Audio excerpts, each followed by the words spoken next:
তো যে তোমার এমন করে আপনার ওই সেবা শুশ্রূষায় থাকতে পারিনি। আল্লাহর নবীকে হাতটা ধরে বললেন, না না, এমনটা আপনি বলবেন না, অনেকটা খেয়ে ফেলেছি, তার বদহজম হয়েছে, এটা আমি বরং দোষী, অল্প খেলে মনে হয় শরীরটা ভালো থাকতো। সে নিজেও বুঝেছে। এ সোনামানিক আমার, রাসূলুল্লাহর হাতটা ধরে বললেন, আপনার ঘরেতে আমি একটা তরবারি ফেলে এসেছি। আল্লাহর নবী সেখানেও দেখেন আদর্শিত নবী, কোন সাহাবীকে হুকুম জারি করলেন না, এই এটা নিয়ে এসো, যাও, চলে যাও, নিজে নেতৃত্ব দিচ্ছেন। ও আমার সাহাবীরা, তোমরা এখানে দাঁড়াও, আমার ওই মানুষটা মেহমান, তার যেন কোনো কষ্ট না হয়, তাকে তোমরা সাধুবাদ দেবে, তাকে ওয়েলকাম জানাবে, স্বাগতম জানাবে, তাকে তোমরা ভদ্রতার আচরণ দেখাবে, খবরদার তোমাদের ব্যবহারে সে যেন ক্ষুব্ধ না হয়। এমন করে রাসূলুল্লাহ নিজের বাড়িতে যে মেহমানের রেখে যাওয়া তরবারিটাকে হাতে করে নিয়ে এসে একজন সাহাবীর হাতে উঠিয়ে দিয়ে বললেন, দেখো তো এই তরবারিটাকে আমি কি খুলেছি, এটা দ্বারা বোঝাতে চাইছেন তার খাপে কি আছে, ছুরি আছে না তরবারি আছে, না টাকা পয়সা আছে না কি আছে। একবারও আমার নবীর ইচ্ছা হলো না একটু দেখি, আমরা হলে অন্যের ব্যাগ যদি ফেলে যায় অন্তত চেনটা খুলে অন্তত একবার দেখি এতে কি মাল আছে। কথা বলে না? আদর্শিত নবী প্রমাণ করছেন যে আমি তার মালে হাতটা দিয়েছি তার হুকুমে, সে বলেছে যে আমার তরবারিটা এনে দেয়া হোক, তাই আমি এনেছি। এছাড়া আমি তরবারি খুলেছি কিনা তোমরা একটু দেখো। ছেলেটা দাঁড়িয়ে দাঁড়িয়ে দেখছে, হাই রে, মুসলমানদের নবী এত উদার, এত সুন্দর, আহা, সোনার নবীর এই ব্যবহারে সে এত মুগ্ধ হয়েছে। তরবারিটা হাতে পেয়ে বললেন, জনাব আমি আসি। আদতে এরা সব অমুসলমান। এরা কারা? অমুসলমান, মুসলিম নয়, নন মুসলিম। আমার সোনার চাঁদ মালিক, তারা সব যে যার ঘরে ফিরে গেছে।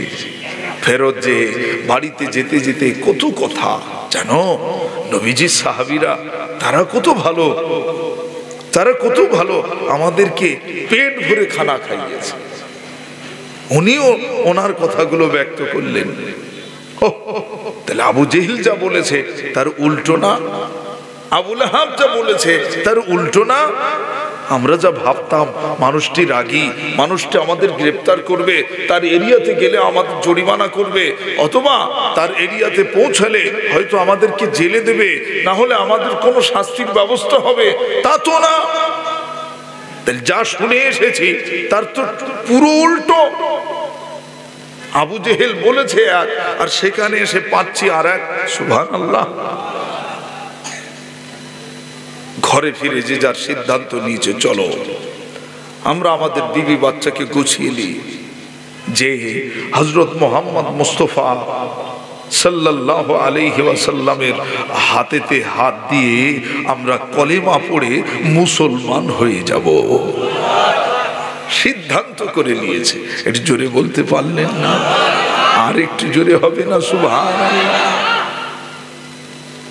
সবাই পরের দিন সকাল সকাল হাজির। নবীজি বললেন, কি ব্যাপার, তোমরা যে কালকে বেরিয়েছো আবার আজকে এসেছো, ব্যাপার কি? বললেন, ইয়া রাসূলুল্লাহ, আমরা এসেছিলাম আপনাকে পরীক্ষা করতে, আমরা এসেছিলাম আপনাকে পরীক্ষা নিতে। আপনি পরীক্ষিত হওয়ার পরেও আপনি সফলতা অর্জন করেছেন। আমাদের নজরে আপনি হলেন একজন শ্রেষ্ঠ মানুষ, তাই আপনার সান্নিধ্যে আসার জন্য আমরা সব ব্যাকুল হয়ে গেছি। হুজুর, আপনি আমাদেরকে কালেমা পড়িয়ে আপনার ইসলামের মধ্যে আমাদেরকে দাখিল হওয়ার সুযোগ করে দিন। দয়ার নবীজি কালেমা পড়াচ্ছেন, লা ইলাহা ইল্লাল্লাহু মুহাম্মাদুর রাসূলুল্লাহ।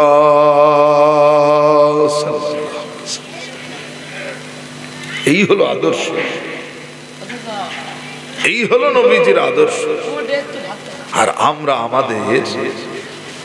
আমরা আমাদের আদর্শ কার সাথে মেলাচ্ছি?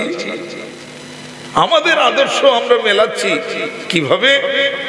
ব্যয় কুরবানি করে, আমি তো কুরবানি দিতে পারিনি, আমার কুরবানি দিতেই হবে, মান সম্মান। আমি আদর্শ মেলাচ্ছি ব্যয় জাকাত দেয়, আমি তো দিতে পারিনি, আমাকে যেভাবে হোক অন্তত দেখাতে হবে যে আমি জাকাত দেই। সেটা দুটো শাড়ি কিনে হোক, সেটা দুটো কাপড় কিনে হোক, এক মুঠো চাল বিলি করে হোক, হলেও আমাকে দেখাতে তো হবে। মেয়েকে বলছে ব্যালকনিতে বসে একটু ভিডিও কর, আমি যে দিচ্ছি কিছু, অন্তত আমার ব্যয় বুঝুক যে আমি দেই। এটা কি আদর্শ হলো? আপনাদের কষ্ট হচ্ছে না? হ্যাঁ, একটু মহব্বতে দরুদ শরীফ আল্লাহুম্মা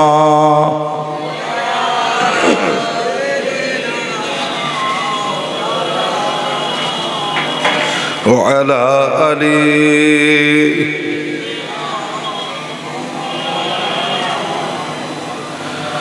আজ দেখি নমুনা, আজ শুনি বর্ণনা, নূরেতে গুলজার মদিনা। আজ দেখি নমুনা, আজ শুনি বর্ণনা, নূরেতে গুলজার মদিনা। জোরে হবে না সুবহানাল্লাহ? আর একটু চিল্লে হবে না? মদিনাটা নূর দিয়ে ঘেরা আছে না? চোখ থাকলে দেখে এসো। যার চোখ নেই সে দেখতে পাবে না, ও দেখবে যে ইট বালি পাথর দিয়ে একটা গড়া কিছু। আর যার চোখ আছে সে দেখতে পাবে নূরের ফোয়ারা চলছে। আমার নবী নিজেও নূর। জোরে বলেন সুবহানাল্লাহ। আর একটু জোরে বলেন। আরে কেউ না মানলেও আমি মানি, আমার নবী নূর। জোরে বলেন না সুবহানাল্লাহ। তার সম্পর্কে কথা বলতে গেলে একটু তো ভেবে বলতে হবে না? তার শানে গুস্তাখি হবে, এইরকম বেয়াদবদের চিহ্নিত করবেন। নবীজি বলছেন খুব শীঘ্রই এমন একটা সময় আসবে যে সময় দেখবে দাজ্জাল আসার আগে মিনি দাজ্জাল বেরোবে। কি দাজ্জাল? মিনি দাজ্জাল।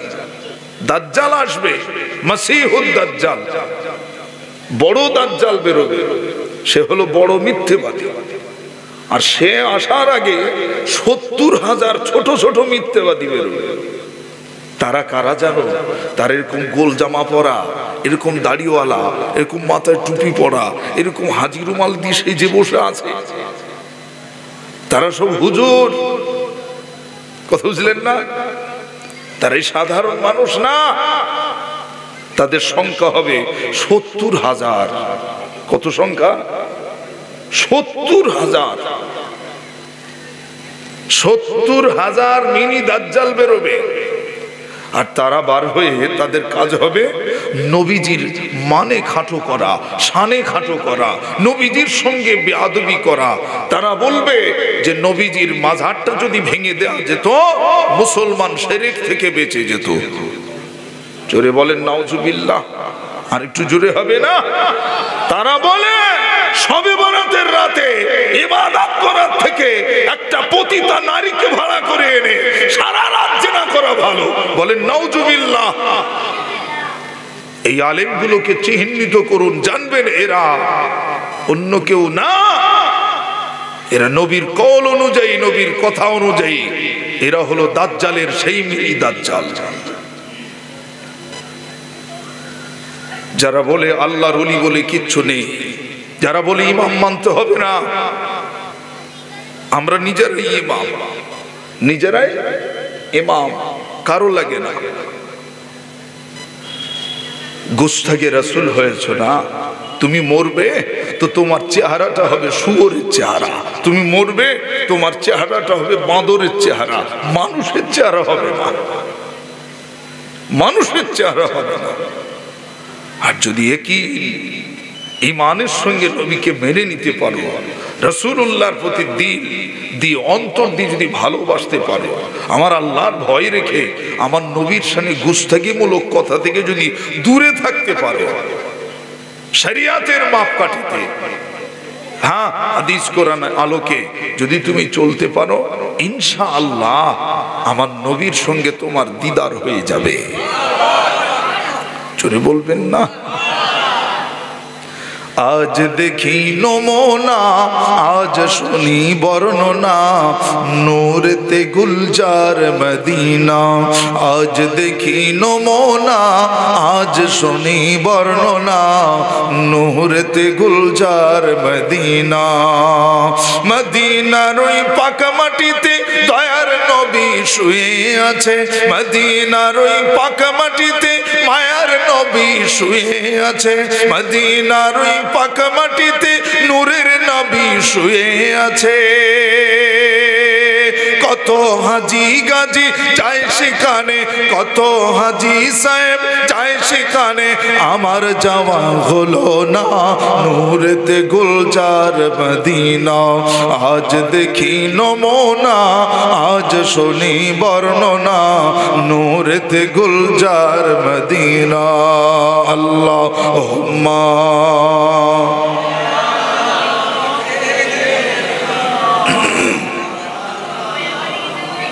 ওয়ালা আলি।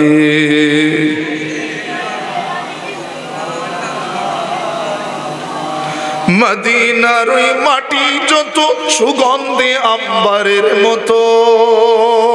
সুবহানাল্লাহ। অনেক বেয়াদব আছে, তারা বলে নবী আমাদের মতো। নাউজুবিল্লাহ, নবী আমাদের মতো। বেয়াদব কোথাকারে! তোর কবর আর নবীর কবরে এক করলি?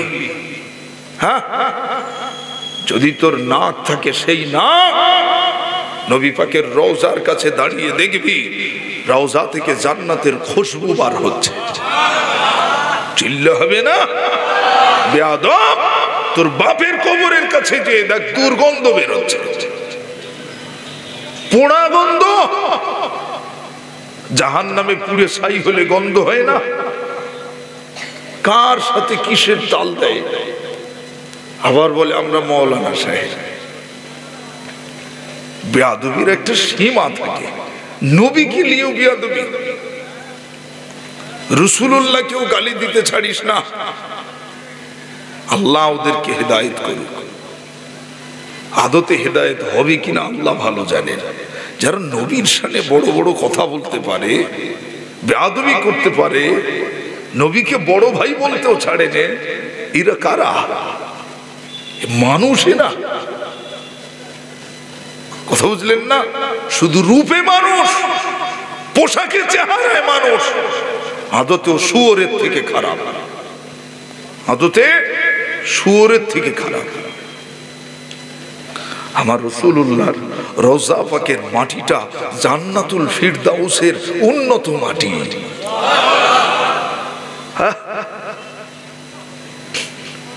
যে মাটির খুশবুটাই আলাদা। যারা আশিকে রাসূল হয়, যারা ফিদায়ে রাসূল হয়, যারা ফানাফির রাসূল হয়, তারা রাসূলুল্লাহর রওজা পাকে গেলে পড়ে আমার তারা কিনা নবী পাকের রওজা মোবারক থেকে একটা খুশবু পায়। যে খুশবু পৃথিবীর জমিনে যত আতরের দোকান আছে, যত আতর, সব আতরের মিলিয়ে দেখছে, সেই খুশবুটা তো পাওয়া যায় না। সেই খুশবু, ওরে ও খুশবু পাবি কোথায়? ও খুশবু পাবি কোথায়? আমার নবীজি সাল্লাল্লাহু আলাইহি সাল্লাম টানা রৌদ্রে দাঁড়িয়ে আছে। একজন সাহাবী দেখছেন আমার নবী পাকের পাসিনা মোবারক, ঘাম মোবারক গোল গোল করে পড়তেছে। সাহাবীটা যে শুধু হাত দুখান দিয়ে আমার নূরের নবীর চেহারা থেকে কত পাসিনা বার হয়। পাসিনা মুবারকটা নিয়ে হাতে ডোলে সারা গায়ে মাখছে, সারা মুখে সারা গায়ে মাখছে। মেখে এক পথে রওনা। সাহাবায়ে জামগণ তারা জানতেন যে রাসূলুল্লাহ যে পথে চলতেন সেই পথে এই খুশবুটাই বার হয়। সাহাবায়ে কেরামরা বলছেন, এই রাসূলুল্লাহ তো এই দিকে চলে গেছেন, কিন্তু এই পথে যে খুশবুটা আসে কেউ কেউ বলছেন হতে পারে নবীজি এই দিকে গেছে, না না, চলো চলো দেখি। কয়েকজন দৌড়ে দৌড়ে যাচ্ছে পিছন থেকে, একটু দাঁড়ান। পিছন থেকে উনি ওনার মর্জি মতো চলছেন, সাহাবী হেঁটে হেঁটে যাচ্ছে, আর এই সাহাবীরা সামনে দিয়ে যে বের করেছে, হ্যাঁ ও তুমি, এই না বলে জড়িয়ে ধরে বললেন, এই খুশবু পেলে কোথায়, এই খুশবুটা পেলে কোথায়? সাহাবীটা ওই সময় বললেন, প্রয়োজন আছে নাকি? বললেন হ্যাঁ, আমরাও নেব, দাও। সকলের হাতে হাতে তার হাতটা রাসূলুল্লাহ সাল্লাল্লাহু আলাইহি সাল্লামের চেহারা মোবারকে লাগানো, ওই হাতটাকে সবার হাতে হাতে লাগিয়ে দেয়। প্রত্যেকের হাতটা তারা কিনা যখন নাসারন্ধ্রের কাছে নিয়ে আসে, তারা কিনা সেই খুশবুটাই পায়। নবী পাকের পাছিনা মুবারক যদি জান্নাতুল ফিরদাউসের থেকে উন্নত খুশবু যদি বার হয়, দুনিয়ার জমিনের যে বেয়াদব বলছে নবীর শানে গুস্তাখি কাজ যারা করে, তাদের গায়ের ঘাম কি কত উন্নত আতর নাকি! নাউজুবিল্লাহ। রাসূলুল্লাহ সাল্লাল্লাহু আলাইহি সাল্লাম তিনি আমাদের জন্য কাঁদতেছেন, এখনো কাঁদতেছেন, কিয়ামত পর্যন্ত কাঁদবেন। কিয়ামতের ময়দানে আমাদের রাসূলুল্লাহ সাল্লাল্লাহু আলাইহি সাল্লামকে আল্লাহ তাআলা একটা চেয়ার দেবেন, একটা আসন দেবেন বসবার জন্য। নিবেদন জানানো হবে, ও আমার নবী এখানে বসুন। নবীজি সম্মানের সহিত তার ডান হাত মুবারক খানা ওই চেয়ারের উপরে রেখে বলবেন, আল্লাহ আমি বসলে আমার গুনাহগার উম্মতগুলো তারা সকলে কাতরাচ্ছে, হয়তোবা মিজানের ধারে, হয়তোবা পুলসিরাতের ধারে, হয়তোবা জাহান্নামের দরওয়াজার আগে তারা যেতে চাইছে না, ফেরেশতারা ঠেলে ঠেলে নিয়ে যায়। আয় আমার রব, আমাকে একটু সেইগুলো দেখতে হবে।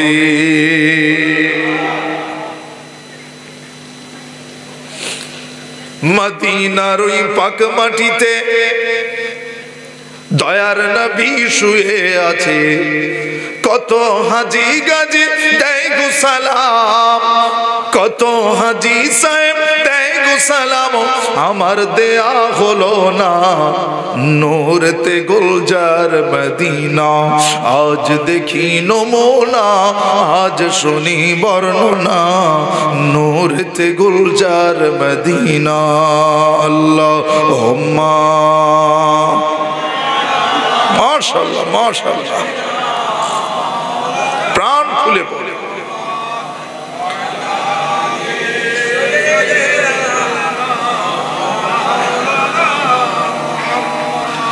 মদিনার হাওয়া যত সুগন্ধে আম্বারের মতো, মদিনার মাটি যত সুগন্ধে আম্বারের মতো, কত হাজি গাজি খুশবুতা পায়, কত হাজি সাহেব খুশবুতা পায়, আমার পাওয়া হলো না নূরেতে গুলজার মদিনা। আজ দেখি নমুনা, আজ শুনি বর্ণনা, নূরেতে গুলজার মদিনা। আল্লাহুম্মা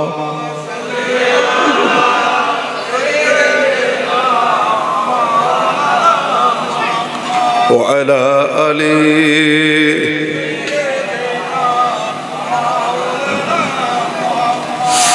আরবের ওই পাক মাটিতে আবে জমজম কুয়া আছে, আরবের ওই পাক মাটিতে আবে জমজম কুয়া আছে, কত হাজি গাজি খায় সে পানি, কত হাজি সাহেব নেয় সে পানি, কত পশু পাখি খায় সে পানি, তবুও পানি ফোরায় না।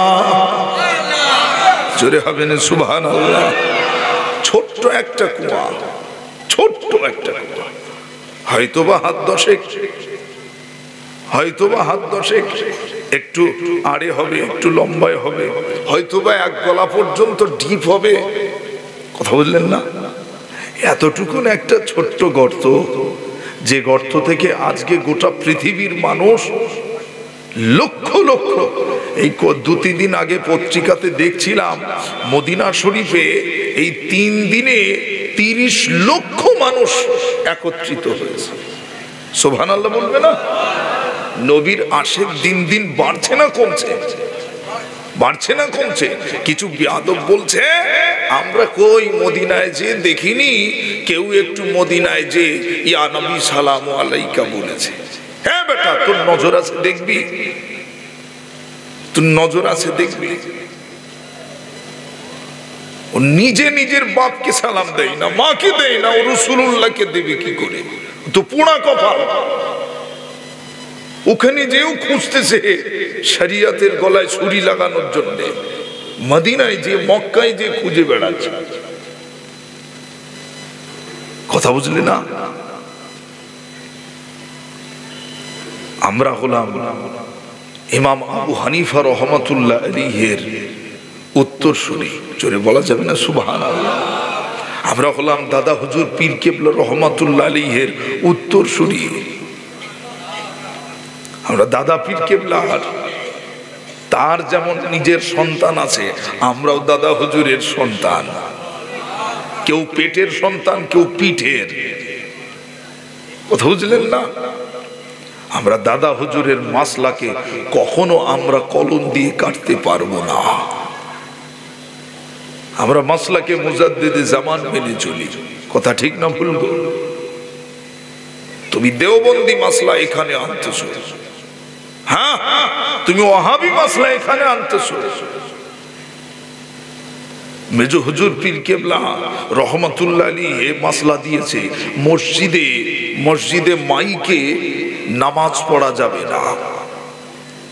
আজ বেশিরভাগ মসজিদে বক্স লাগিয়ে, বক্সিং করে বক্স লাগিয়ে ইমাম কিরাত করছে, ইমাম নামাজ পড়াচ্ছে, ওই নামাজ বাতিল, নামাজ হবে না। এই শুনছেন?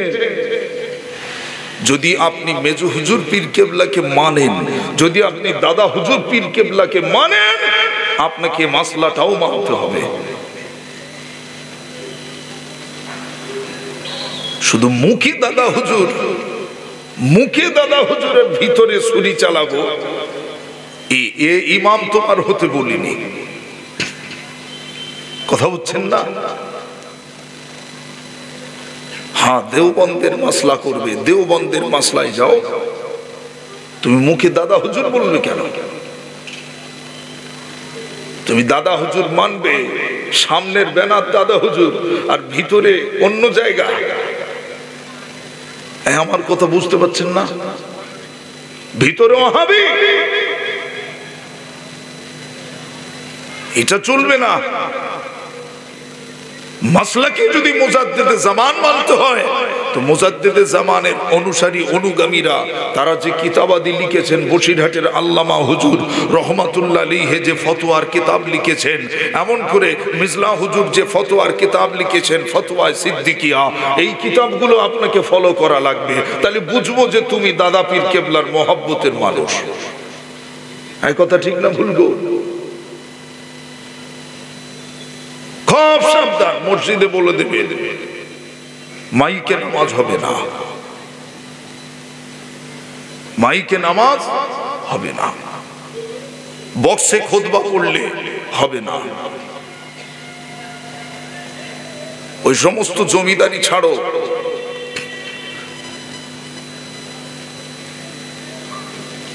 দাদা হুজুর পীর কেবলা রহমাতুল্লাহ আলাইহির মেজো সাহেব দ্বারা, তিনি ছিলেন মুফতি আজম। সুবহানাল্লাহ বলবেন না? মুফতি আজম। আর তুমি কে গো? তার মাসলা তুমি কাটতেছো। একটা মাসলাকে কাটতে গেলে তার কত, তার দলিল আদিল্লা দিয়ে তারপর একটা মাসলাকে রদ করতে হবে। এক কথা ঠিক না বলবো?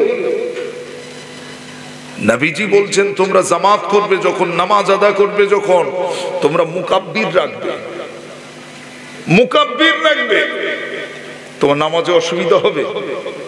ইমাম কেরাত পড়ছে আলহামদুলিল্লাহি রাব্বিল আলামিন।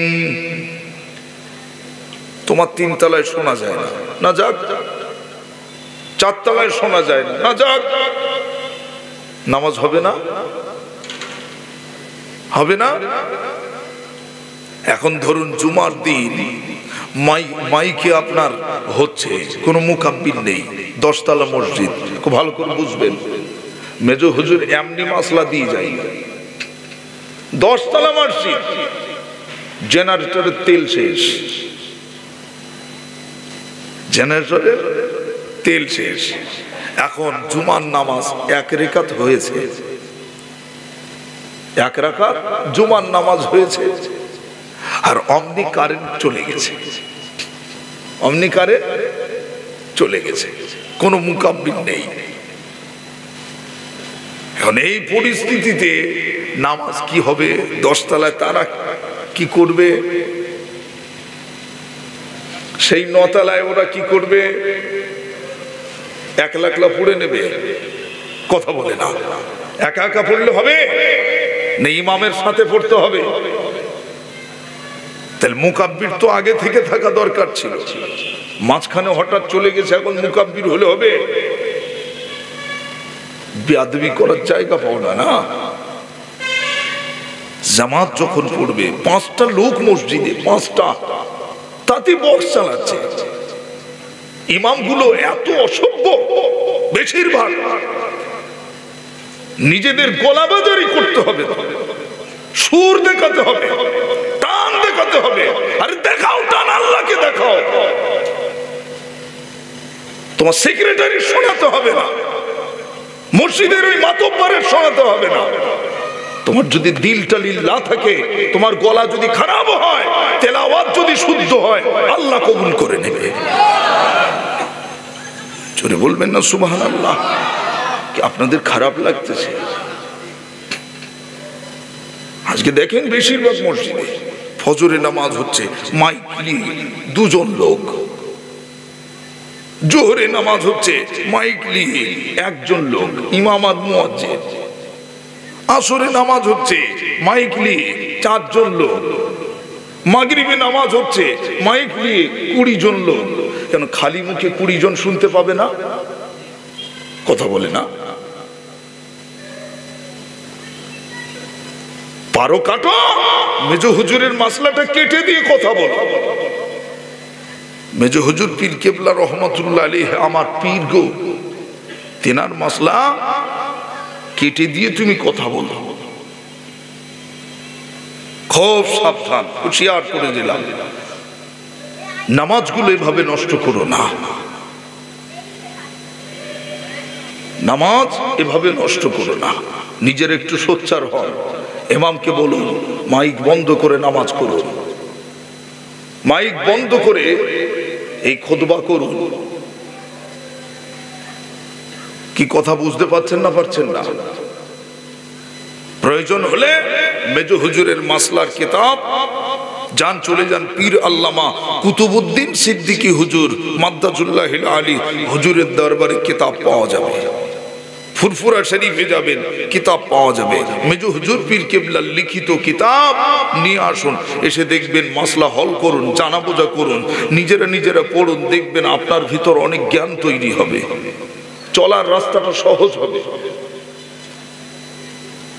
কথা বুঝতে পারছেন না?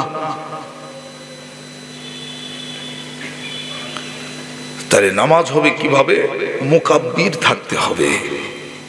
অনেক লোক ইমাম বলবে আল্লাহু আকবার, পিছনে আর একজন দাঁড়িয়ে যাবে, সেটা মুয়াজ্জিন হতে পারে, মুসল্লি হতে পারে। সিঁড়ির ঠিক উপর সোজা আরেকজন দাঁড়াবে, ওইভাবে 10 তলা পর্যন্ত নামাজ হয়ে যাবে। কোনো বক্স লাগবে না তো, কোনো সাউন্ডের দরকার নেই তো। নামাজ শুরু হবে কি করে? হাইয়া আলাস সালাহ যখন বলবে তো সব মুকাব্বিররা ওইভাবেই হেঁকে দেবে, হাইয়া আলাস সালাহ, সবাই উঠে দাঁড়িয়ে যাবে। এই কথা ঠিক না ভুল গো? আমরা পরিশুদ্ধতার সাথে নামাজ আদায় করব, বলেন ইনশাআল্লাহ। ভাই, তো আমি আবে জমজম কুয়ার কথা বলছিলাম। আবে জমজম কুয়া যদি চাঁদপুরের এই এলাকায় যদি এরকম খোঁড়া হয়, ওখানে যতটা ডিপ আছে ততটা এখানে খোঁড়া হবে, খুঁড়ে নাম দেওয়া হবে আবে জমজম। আচ্ছা বলেন দিন দেখি যে ওই পানি, ওতে পানি থাকবে না আর দিতে হবে? কথা বলে না, আর দিতে হবে না, আবার উঠবে। অল ওভার গোটা ওয়ার্ল্ডে জানিয়ে দেওয়া হবে, এলহান করা হবে, আরো একটা আবে জমজম কুয়া বার হয়েছে চাঁদপুর ময়দানে, আপনারা সবাই আসুন আর আবে জমজম নিয়ে যান। ও কুয়া ভয়েতে কোথায় লুকোবে? কুয়া ও নিজে ভয়ে লুকোবে। হ্যাঁ, আমার তোরে কেন বলদিন এই নামটা দিলি? ও জমিন কাঁপবে গো, এক কথা ঠিক না ভুল বলছি? আরো বেরোই পাকা মাটিতে আবে জমজম কুয়া আছে, কত হাজি গাজি নেই সে পানি, কত হাজি সাহেব খাই সে পানি, তবুও পানি ফোরায় না নূরেতে গুলজার মদিনা। আজ দেখি নমুনা, আজ শুনি বর্ণনা, নূরেতে গুলজার মদিনা। আল্লাহুম্মা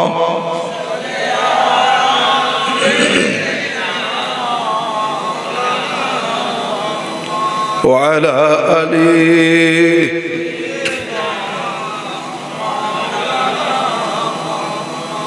সাল্লাল্লাহু আলাইহি ওয়াসাল্লাম। আমার নবীর আদর্শে আমাদের আদর্শিত হবে না হবে না? নবীজির আদর্শে আমাদেরকে আদর্শিত হতে হবে না হবে না? বলেন ইনশাআল্লাহ, যদি বলেন ইনশাআল্লাহ। আল্লাহ নবী, বিশ্ব নবী, নূরের নবী, সোনার নবীর নিকটে আবু জেহেল লোক পাঠায়, এই ছেলে যাও, যে মোহাম্মদকে যে বলবে অদূরে একটা গাছ রয়েছে, ওই গাছটাকে মোহাম্মদকে ডাকতে বলো। যদি গাছ মোহাম্মদের কাছে আসে তবে বলবে আমি মুসলমান হব।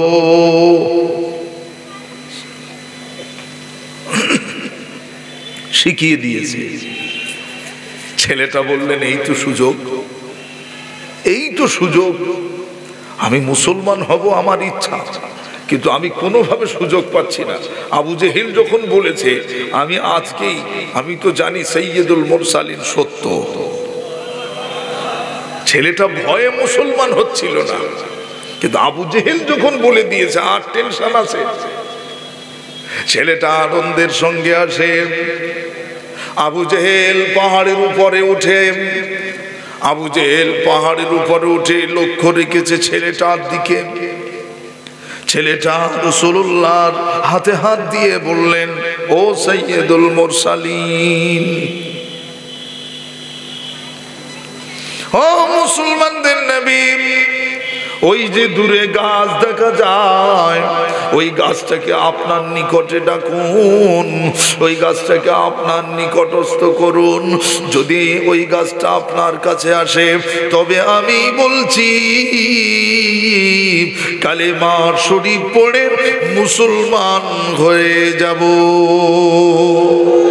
আল্লাহর নবী ওই সময় রাসূলুল্লাহর দূরদর্শিতাটা দেখেন, যেমনি রাসূলুল্লাহ ডাক দেবেন ওরে গাছে সব, আর অমনি আবু জেহেল উপর থেকে বলবে হাজা সিহরুম মুবিন, এ যে প্রকাশ্য জাদুকর, এ তো প্রকাশ্য জাদুকর, এটা যে বলবে এটা হবে না।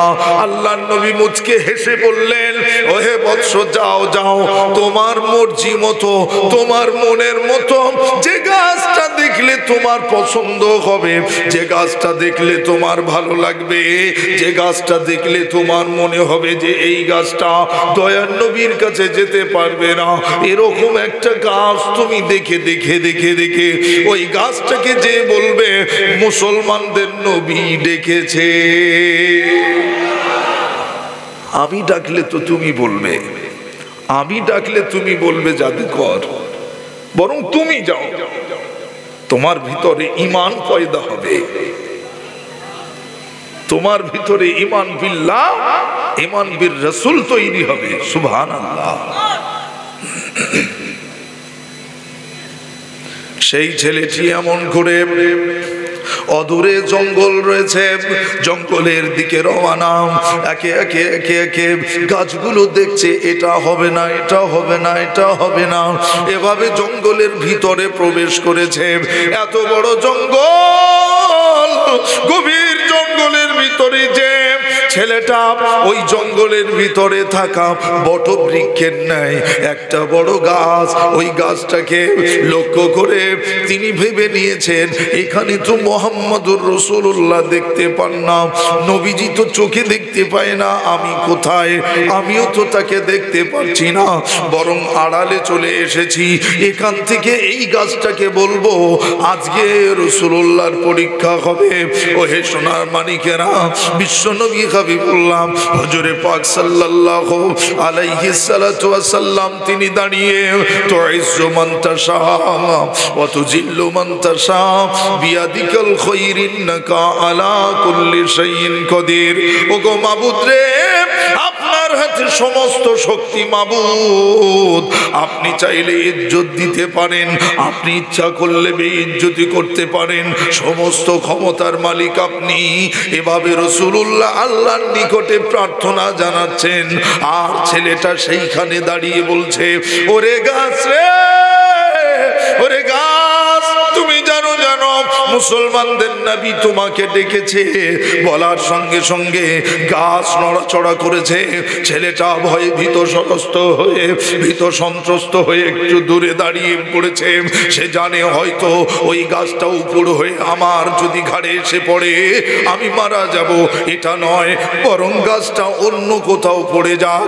এভাবে সেই ছেলেটি দূরে দাঁড়িয়ে বলছে, ওরে গাছ, জানো জানো মুসলমানদের নবী ডেকেছে, গাছ নড়াচড়া করে যায় না। ছেলেটার জবান থেকে যখন শালীনতার শব্দ বার হয়েছে, নবী পাকের সম্মানী আওয়াজ যখন তৈরি হয়েছে, না না না, ছেলেটা বলতেছেন, হে গাছ, শোনো শোনো শোনো, মুসলমানদের পয়গম্বর সৈয়দুল মুরসালিন হযরত মুহাম্মদ মুস্তাফা সাল্লাল্লাহু আলাইহি ওয়াসাল্লাম তিনি আজ ও গাছ আপনাকে ডেকেছেন। যেই না বলেছে, গাছ আর দাঁড়িয়ে থাকতে পারে না, নবীর শানে খাটো হয়ে যাবে। গাছ দাঁড়িয়ে থাকতে পারলো না, আল্লাহর হুকুমে গাছ ওই জঙ্গল থেকে উড়ে উড়ে উড়ে উড়ে আমার নবী পাকের সম্মুখে এসে সালামের নজরানা জানাচ্ছে। জুজুরে হবে না সুবহানাল্লাহ। আল্লাহ রাসূল আল্লাহর হাবিব সাল্লাল্লাহু আলাইহি সাল্লাম চোখটা খুলে দেখেন গাছ সম্মুখে। ছেলেটি দৌড়ে দৌড়ে এসে গাছের নিকটে দাঁড়িয়ে বললেন, ইয়া রাসূলুল্লাহ, ইয়া হাবিবাল্লাহ, গাছটাকে আপনি বলে দিন যেভাবে এসেছে সেভাবে চলে যান। না, আমি বললেই তুমি বলবে জাদুকর, না আমি বলবো না, বরং তুমি যেভাবে বলেছো সেইভাবে গাছকে তুমি বিদায় জানাও। গাছ ওই সময় বলছেন, রাসূলুল্লাহ সাল্লাল্লাহু আলাইহি সাল্লামকে বারবার সালাম জানায়। নবীজি মাথাটা হেট করে নিলেন। ছেলেটা গাছের দিকে তাকিয়ে বলছেন, ওরে গাছ, তুমি এসো, যেভাবে ছিলে সেভাবে থাকবে, আমি যে দেখব যে শিকড় যেখানে ছিল সেখানেই যেন থেকে যায়। গাছ নবীজিকে সালাম দিয়ে, রাসূলুল্লাহকে সালাম জানিয়ে গাছ ফিরে যাচ্ছে। আল্লাহ নবীর দিকে এমন ভাবে সালাম জানায়, গাছ যেন ঝরঝর করে কাঁদেন আর বলেন, ইয়া রাসূলুল্লাহ, ইয়া হাবিবাল্লাহ, আমি বড় আনন্দিত ছিলাম, কিন্তু বিদায় নিচ্ছি এটা যেন আমার কাছে বড় কষ্টের। যারা প্রকৃত রাসূল প্রেমী, যারা নবীর মোহাব্বত করেন, ভালোবাসেন, মদিনা শরীফে গেলে দিলটা খুশ হয়ে যায়, চোখের পানি ফেলে ফেলে কাঁদে। দয়ার নবীর আজ বাড়িতে এসেছে, আর যখন ফিরে আসে, কাফেলা যখন সব হুকুম হয়ে যায়, সবাইকে চলে যেতে হবে, ফিরে যেতে হবে, ফিরে যাওয়ার ডেট অমুক তারিখ হয়েছে। বলেন, যত উমরা করেছেন, হজ করেছেন, তারা যখন নবীজির দরবার থেকে ফিরে আসছেন, কাঁদতে কাঁদতে ফিরেছেন, চোখের পানি ফেলতে ফেলতে ফিরেছেন। হ্যাঁ, বাড়িতে এসে তখনও কাঁদতেছে। হাজী সাহেব, হ্যাঁ, বলবেন না, আমার নবীর ভোলা যাবে না, নবীর রওজা জীবনে ভুলতে পারবো না। বলে রাসূলুল্লাহ সাল্লাল্লাহু আলাইহি ওয়াসাল্লামকে আলবেদা জানিয়ে গাছ চলে গিয়েছে।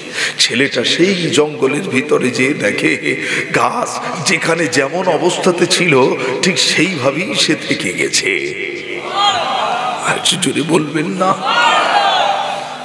আদর্শিত নবী কত ধৈর্য ধরেছেন, কত সবর করেছেন, যার ফল কিয়ামত পর্যন্ত মুসলমান পেতে থাকবে।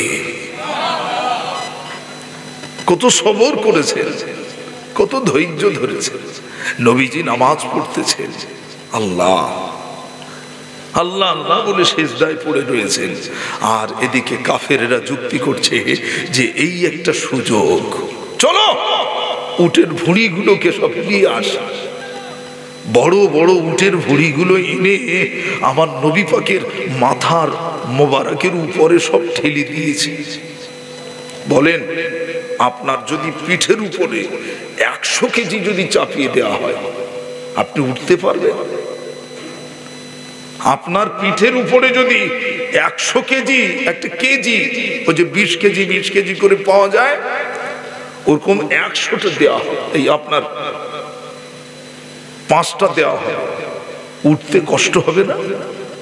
ওটা তবু টললে পড়ে যাবে, হয়তো বা একটু চেষ্টা করলে একদিকে কাজ হয়ে যাবে, হয়তো একটু লাগবে। আর ভুঁড়ি কি, এদিকে দিচ্ছে টলে যাচ্ছে, এদিকে দিচ্ছে টলে যাচ্ছে, নামাতে পারছে না।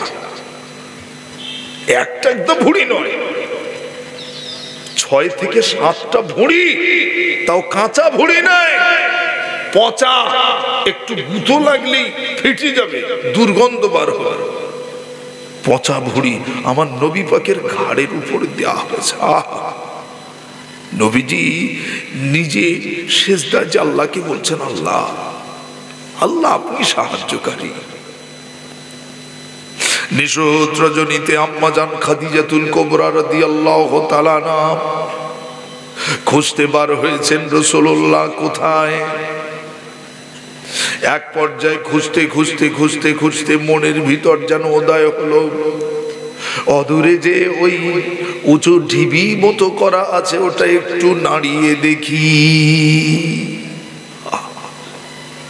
পচা ভুঁড়িগুলো আম্মাজান খাদিজাতুল কুবরা রাদিয়াল্লাহু আনহা তিনি যখন হাত দিয়ে সরাচ্ছেন, সরাতে সরাতে দেখতে পান আমার দয়ার নবীজি ততক্ষণে উম্মতের জন্য সেখানেও কাঁদতেছে। আল্লাহ আল্লাহ, আমার উম্মতের উপায় কি হবে? সেখানেও কাঁদতেছে। নবীজির উপরে পচা ভুঁড়ি দিয়েছে, নবীজি যেন নিজেই জানে না। আশিক আর মাসুকের কথা যখন হয়, কোনো দিকে খেয়াল থাকে, কোনো দিকে খেয়াল থাকে না। এরপরেও রাসূলুল্লাহ সাল্লাল্লাহু আলাইহি সাল্লামের আদর্শ দেখেন। যেদিন মক্কা বিজয় হয়েছে, মক্কা বিজয় হয়ে গিয়েছে, আল্লাহ পাকের ঘোষণা, ইজা জা নাসরুল্লাহি ওয়াল ফাতহু, হে আমার নবী, আমি আল্লাহ আমার পক্ষ থেকে যখন সাহায্য নামবে, আপনি সেদিন জয় লাভ করবেন। ও হে সোনা মানিক আমার, রাসূলুল্লাহ সাল্লাল্লাহু আলাইহি সাল্লাতু ওয়াসাল্লাম যখন জয়লাভ করেছেন মক্কা বিজয়, ঘটনা এমন, একটা বুড়িমা কিছু পুটুলি গুছিয়ে নিয়ে নিজের মাথাতে ওঠাবেন, নিজের মাথাতে তুলে নেবেন, কিন্তু ওঠাতে পারছেন না। রাসূলুল্লাহ সাল্লাল্লাহু আলাইহি সাল্লাতু ওয়াসাল্লাম ততক্ষণে কাবা শরীফের চাতওয়ালে উঁচু জায়গাতে দাঁড়িয়ে দাঁড়িয়ে এলহান করছেন, ওরে মক্কাবাসীরা শোনো শোনো শোনো, মক্কা বিজয় হয়েছে রাসূলুল্লাহ, মক্কা বিজয় হয়েছে, আজ আল্লাহ বিজয় দিয়েছে, ইসলামের জয় হয়েছে। তাই বলে তোমরা দৌড়দৌড়ি করো না, চলে যেও না, মক্কা ছেড়ে পালিয়ে যেও না, এটা যে নিরাপদ স্থান, এটা যে নিরাপদ স্থান। আমি রাসূলুল্লাহ, তোমরা আমাকে না চিনে না জেনে কষ্ট দিয়েছো, আমাকে আঘাত করেছো, আমাকে মেরেছো, আমাকে কত নিপীড়ন কত নির্যাতন দিয়েছো, এরপরেও আমি রাসূলুল্লাহ আজকে তোমাদের ঘোষণা দিচ্ছি, আমি নবী জানিয়ে দিলাম সকলকে আমি রাসূলুল্লাহ মাফ করে দিয়েছি।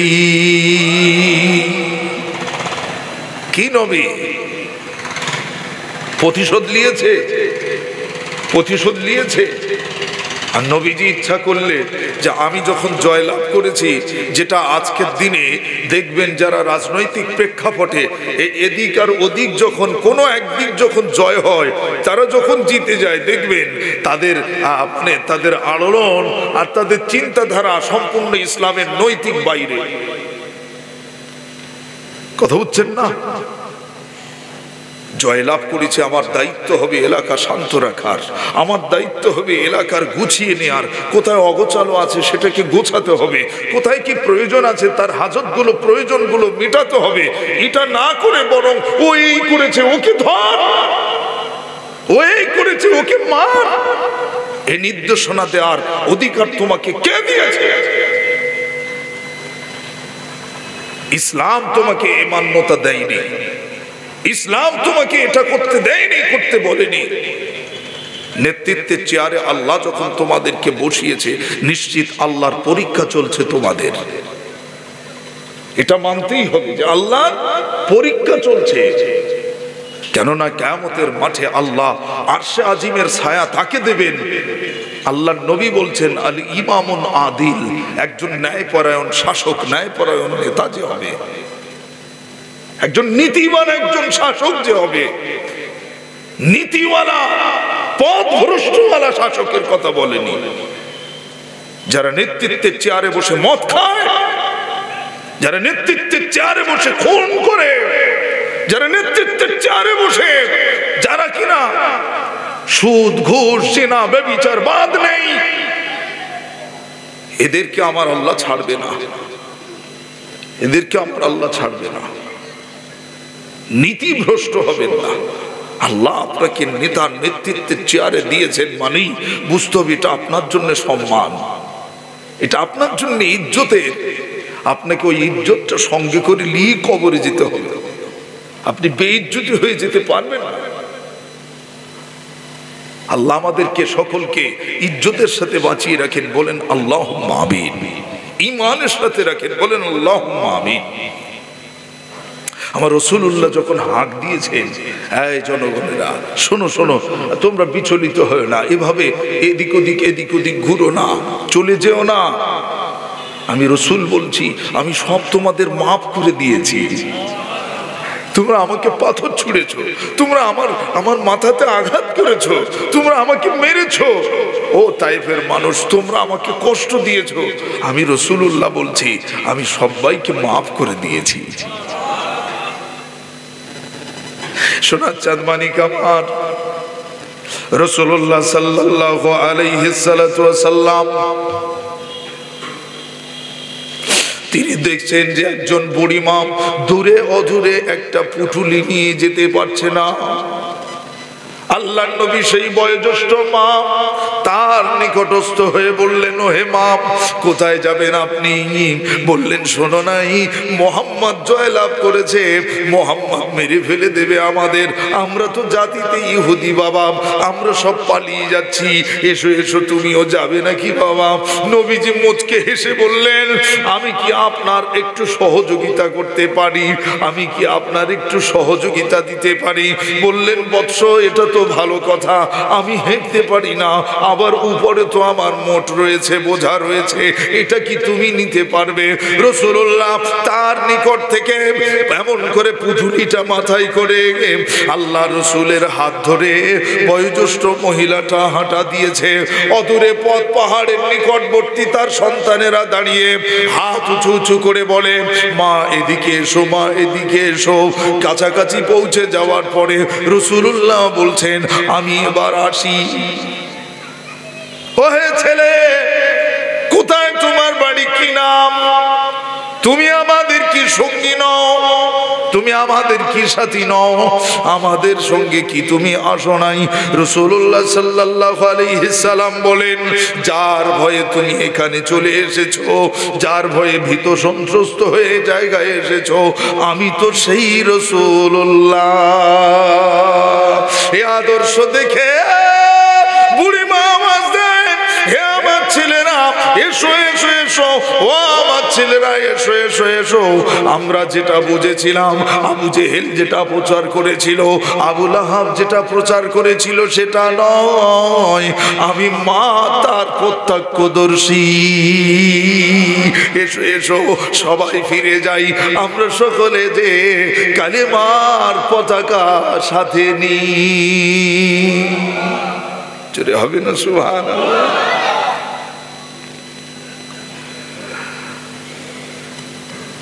হাজেরানি মাজলিস,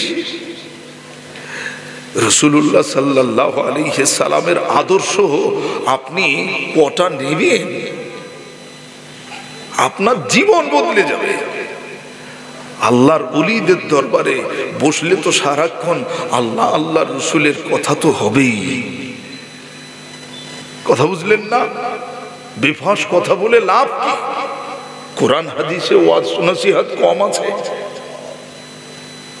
রাসূলুল্লাহ সাল্লাল্লাহু আলাইহি সাল্লামের জীবন চরিত্রই হলো আল কোরআন। জোরে বলবেন না? আর একটু জোরে হবে না সুবহানাল্লাহ? নারী তাকবীর। ফুরফুরা দরবার থেকে আমার পীর ও মুর্শিদ মির্জা হুজুর পীর কে রহমাতুল্লাহ আলাইহি হুজুরের নওয়াসা, তারই উত্তরসূরি আজ আমাদের মাঝে আসবেন। আমরা খুশি না বেজার? একটু তাকবীর দিন, নারী তাকবীর। ভাইজান হুজুর বলেন জিন্দাবাদ, ফুরফুরা শরীফ বলেন জিন্দাবাদ, নারী তাকবীর।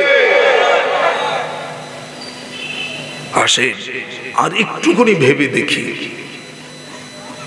হাজেরানি মাজলিস, রাসূলুল্লাহ সাল্লাল্লাহু আলাইহি সাল্লামের আদর্শ।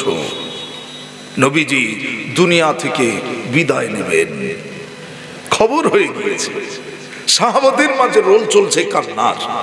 নবীজি চলে যাবেন বলেছেন, আর দেখা হবে না। কথা বুঝলেন না? আর দেখা হবে না। আল্লাহ রাসূল আল্লাহর হাবিব হযরতে আলী রাদিয়াল্লাহু তাআলা আনহুকে বলেন, ওগো আমার জামাতা আলী, সকল সাহাবায়ে কেরামদেরকে ডেকে দাও, আমি রাসূলুল্লাহ সাল্লাল্লাহু আলাইহি সাল্লাম বড় অসুস্থ, আমি সকলের নিকট থেকে ক্ষমা চাইবো। আল্লাহ রাসূল আল্লাহর হাবিবের দেখবার নিমিত্তে সকল সাহাবায়ে কেরামেরা ঘরের বাইরে সবাই বসে রয়েছে।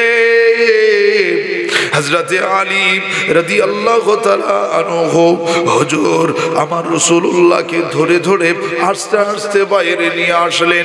নবীজি হযরতে আলী মুর্তজা হুজুরের সিনাতে পিঠ মোবারকটা এমন করে ঠেকিয়ে বসে আছে।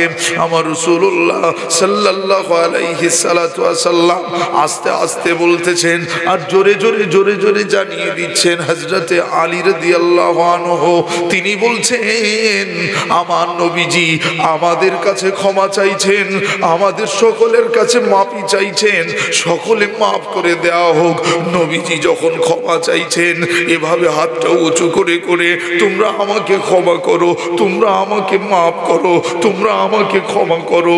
দীর্ঘদিন দেখেছো আমার সঙ্গী হয়েছ, আমার সহচর হয়েছ, আমার সঙ্গে থেকেছো, আর থাকতে যে চলতে যে ফিরতে যে আমি রাসূলুল্লাহ আমার দ্বারায় কারো যদি কোনো কষ্ট হয় আমাকে ক্ষমা করে দিও। এ কথা বলবার সঙ্গে সঙ্গে সকল সাহাবায়ে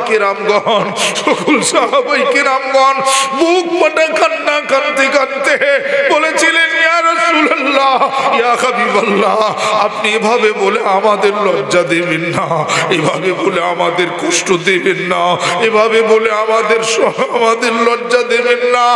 আমাদের জীবন আপনার জন্য কুরবান হয়ে যাক, আমাদের জীবন আপনার জন্য কুরবান হয়ে যাক। ইয়া রাসূলুল্লাহ, ইয়া হাবিবাল্লাহ, আপনি যখন ডেকেছেন আমরা সে সময় হয়তো আসতে পারিনি, আপনি যখন ডাক দিয়েছেন আমরা সে সময় হয়তো উপস্থিত হতে পারিনি, আপনি যখন বলেছিলেন ও আমার সাহাবীরা কার কি আছে নিয়ে এসো, আমরা হয়তো সব কিছু আপনাকে দিতে পারিনি, কিছু রেখেছিলাম, কিছু দিয়েছিলাম। ইয়া রাসূলুল্লাহ, ইয়া হাবিবাল্লাহ, বেয়াদবি হয়তো আমাদের হয়েছে, আপনার নয়, আপনার নয়। সকল সাহাবীরা কেউ কেউ বেহুশ হয়ে গিয়েছে রাসূলুল্লাহর এই কথাটা শুনে। সকল সাহাবায়ে ইজামগণ হঠাৎ আওয়াজ শুনতে পায়, একজন সাহাবী পিছন থেকে আওয়াজ দিয়ে বলে, না না না না না, সবাই রাসূলুল্লাহকে ক্ষমা করলে আমি ক্ষমা করব না, সবাই রাসূলুল্লাহকে মাফ করলেও আমি মাফ করব না, আমি ক্ষমা করব না। এই কথা বলার সঙ্গে সঙ্গে সকল সাহাবায়ে কেরামেরা বিচলিত হয়ে থরথর করে কাঁপেন আর বলেন, আফসোস, এবার বুঝি এ নিজের ঈমানটা শেষ করতে চলেছে, বুঝি জাহান্নামের পথে বেছে নিয়েছে, নবীজির সঙ্গে এত বড় বেয়াদবি করতে পারে। সাহাবারা সব অবাক, সাহাবায়ে কেরামের সব অবাক।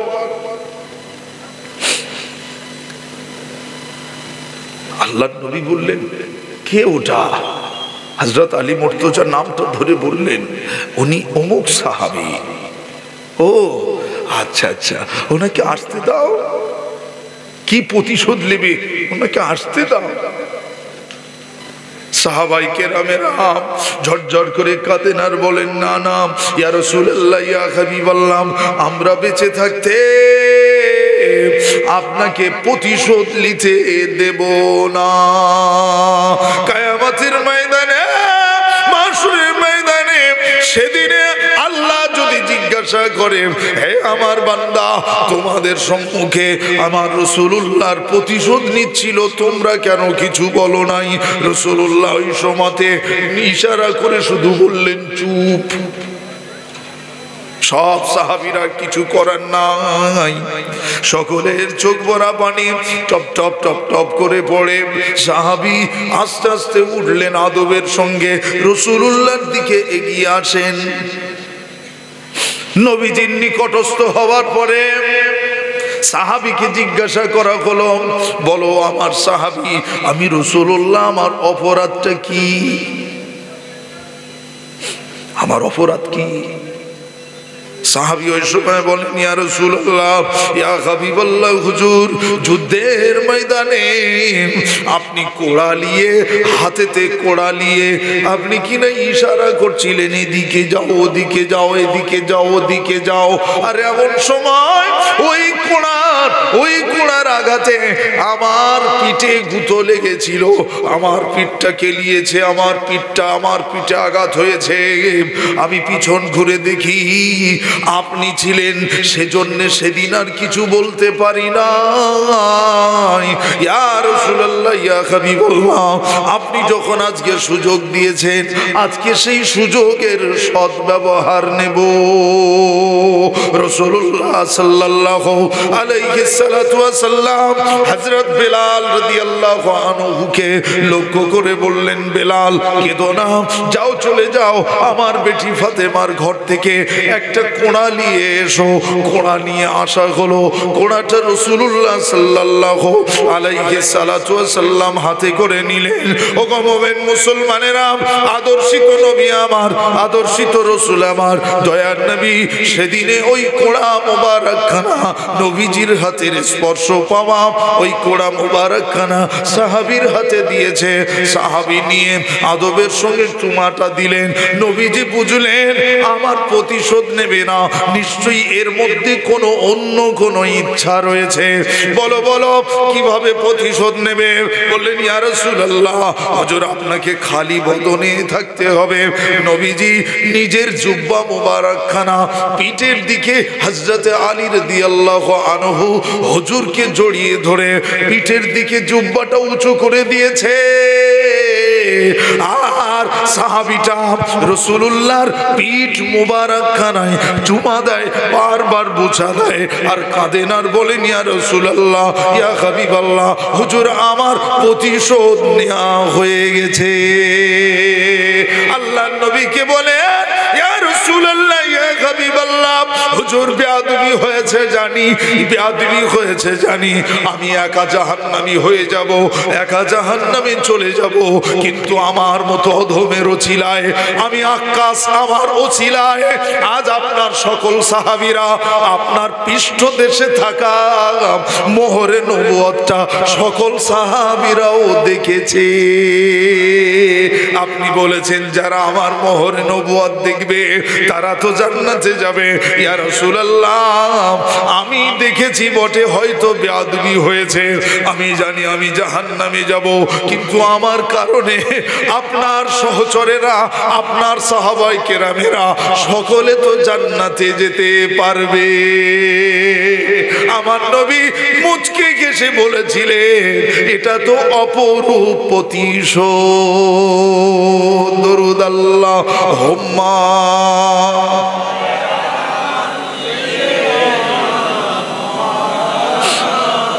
ওয়া আলা আলিহি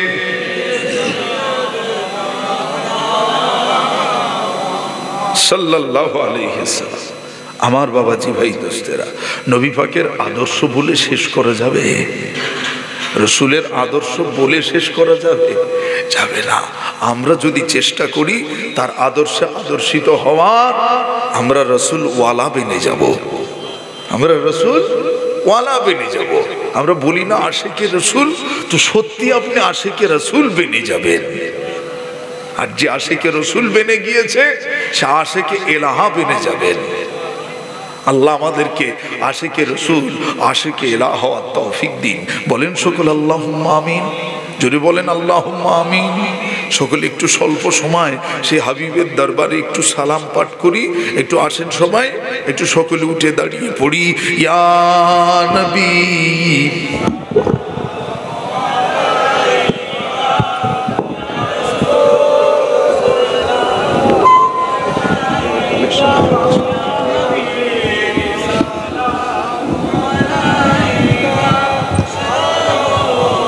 একটু সামনের দিকে চেপে চেপে আসে, একটু সামনের দিকে সকলে আসে। আমার ভাইজান হুজুর কিবলা এসে যাবেন, একটু বাদেই এসে যাবেন ইনশাআল্লাহ। সকলে একটু সামনের দিকে আসে, পিছনে ভাইদের বসবার জায়গা হোক। এই দিকটায় সব খালি রয়েছে, এই বাম দিকটায় ডান দিকটায় খালি রয়েছে।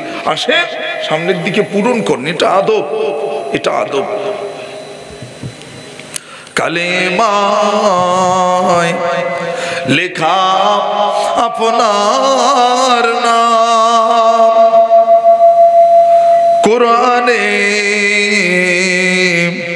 জপি আপনার নাম, আজানে শুনি আপনার নাম, নামাজে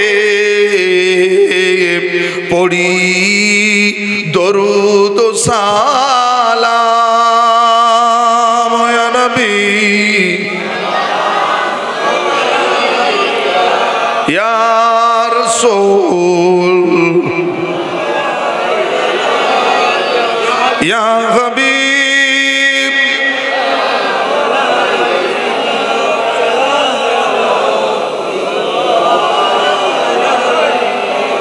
तुमको हो रफात मुबारक, तुमको हो हसमात मुबारक, तुमको हो ये जन्नत मुबारक, तुमको हो ये उम्मत मुबारक या नबी या रसूल या हबीब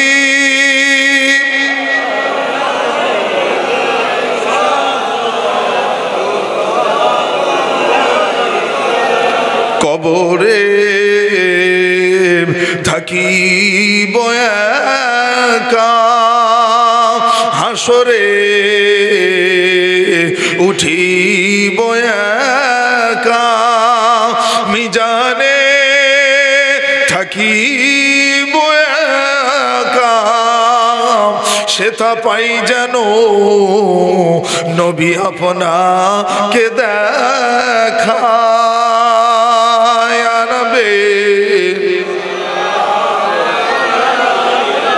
या रसूल या हबीब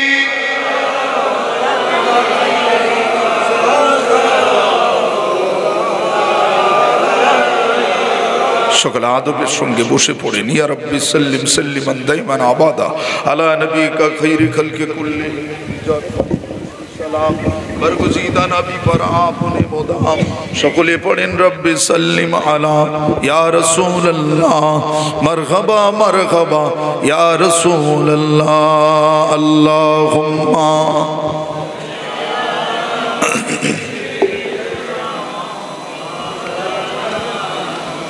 ওয়া আলা আলি এই শুনো প্রাণ খুলে পড়েন আল্লাহুম্মা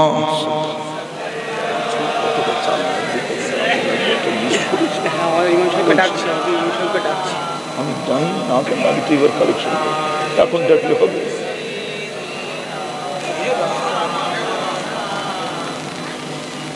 সাল্লাল্লাহু আলাইহি ওয়াসাল্লাম। সম্মানিত উপস্থিতি, আল্লাহ পাকের দরবারে শুকরিয়া জানাই, বলেন আলহামদুলিল্লাহ। যদি বলে হাবিবের প্রতি দরুদ ও সালাম পড়েন সাল্লাল্লাহু আলাইহি ওয়াসাল্লাম। আবাব আমরা সবাই মিলে নবী পাকের মহব্বতে এখানে বসেছি তো, হ্যাঁ আল্লাহর ভালোবাসা এখানে বসেছেন না, আল্লাহ আনিয়েছে। জিন্দা অবস্থাতে বেঁচে আছি, জান্নাতের ভিতরে বসতে পেরেছি, পড়েন আলহামদুলিল্লাহ। ভাইজান এসে যাবেন ইনশাআল্লাহ, তার আসার আগ পর্যন্ত আমি অধম কটা কথা বললাম, রাগ হয়েছে, দুঃখ হয়েছে? হ্যাঁ ও শোনা, এই ইসালে সব করতে যে ছেলেদের অনেকটা মেহনত দিতে হয়েছে, অনেক পয়সা খরচ হয়েছে না? হ্যাঁ আপনাদেরকে বসবার আসন ব্যবস্থাটা কত উন্নত করতে পেরেছে, এরা তাবারুকের ব্যবস্থাও করেছে আলহামদুলিল্লাহ। সকলে প্রতি বছর আমরা আমাদের চাহিদা মতো, মন মতো, ইচ্ছা মতো আমরা দান করেছি, কথা ঠিক না? আমরা আজকেও ইনশাআল্লাহ করব তো, বলেন ইনশাআল্লাহ।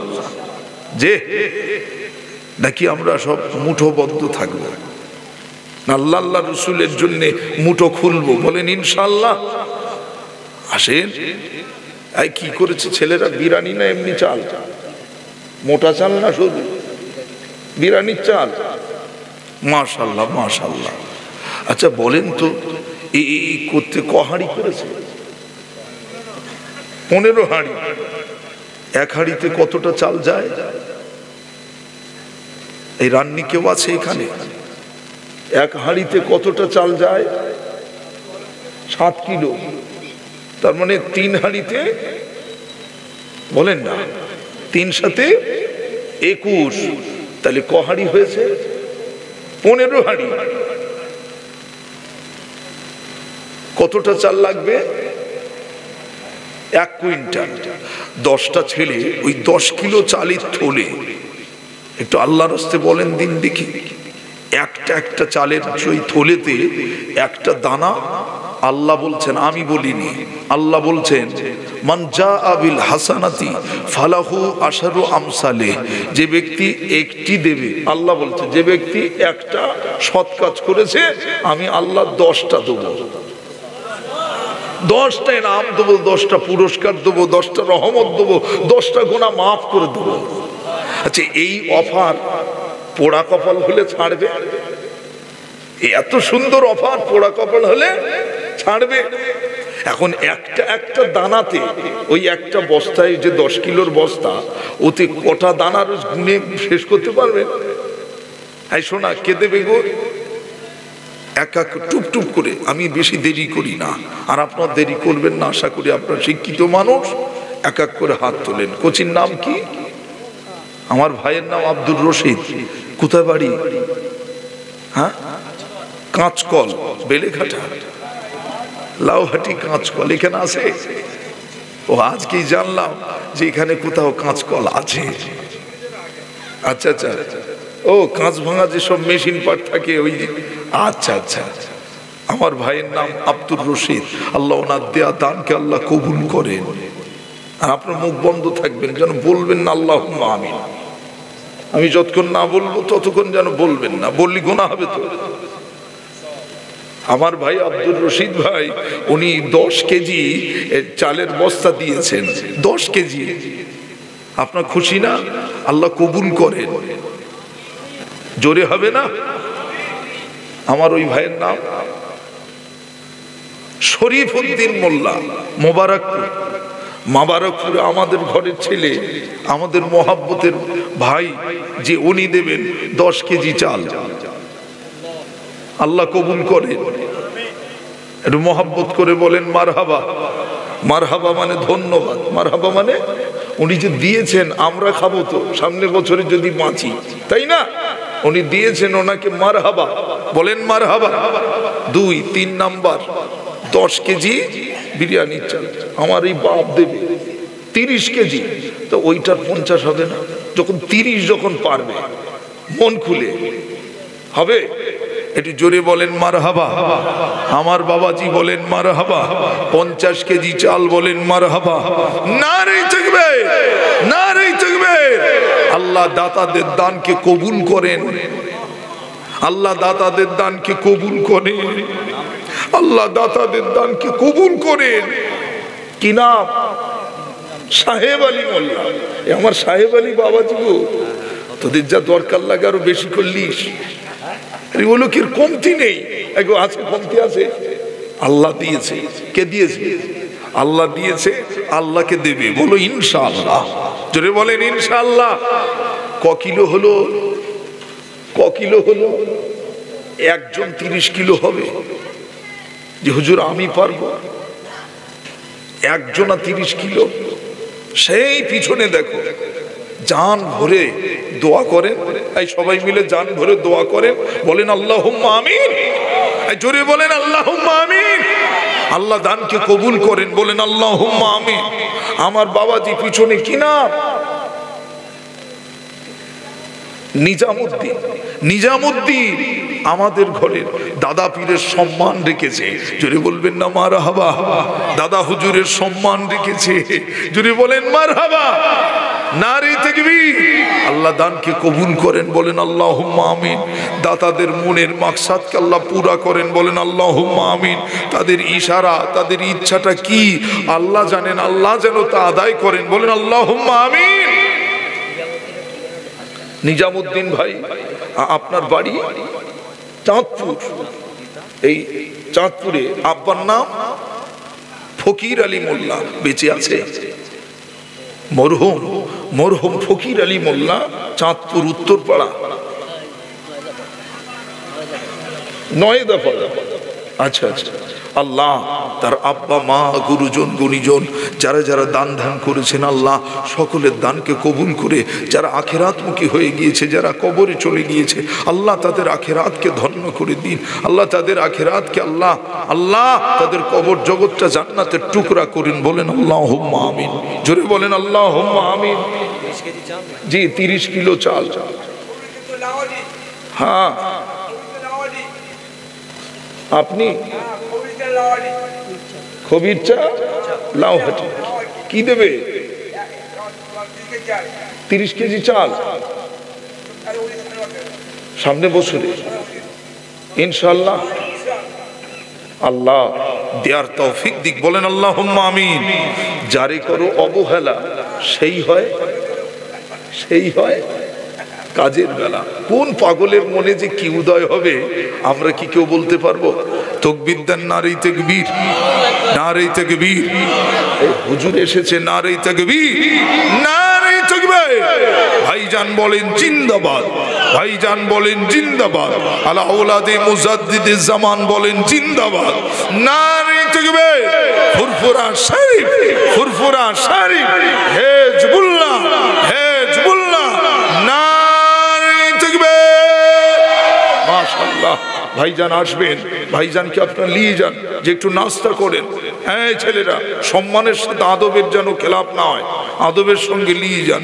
আল্লাহ পাক কবুল করেন। ভাইজান এসেছেন, পড়েন আলহামদুলিল্লাহ। জোরে বলেন আলহামদুলিল্লাহ।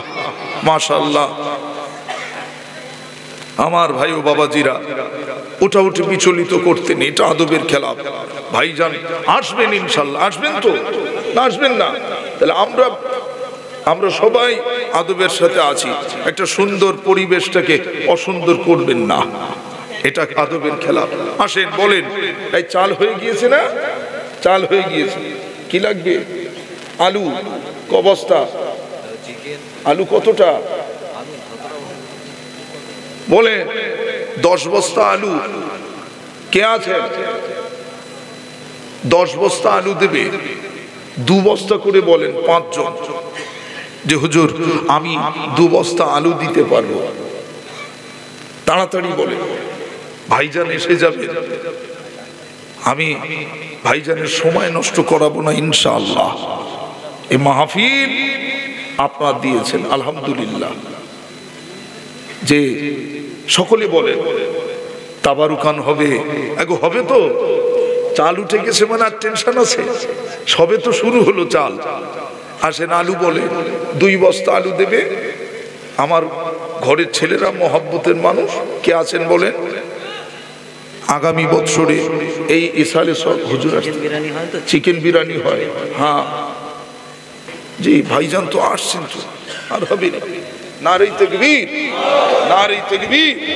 সিলসিলায়ে হক মুজাদ্দিদে জামান, সিলসিলায়ে হক মুজাদ্দিদে জামান। ভাইজান হুজুর বলেন জিন্দাবাদ, ভাইজান হুজুর বলেন জিন্দাবাদ। আমাদের নয়নের মণি বলেন জিন্দাবাদ, নারে তাকবীর।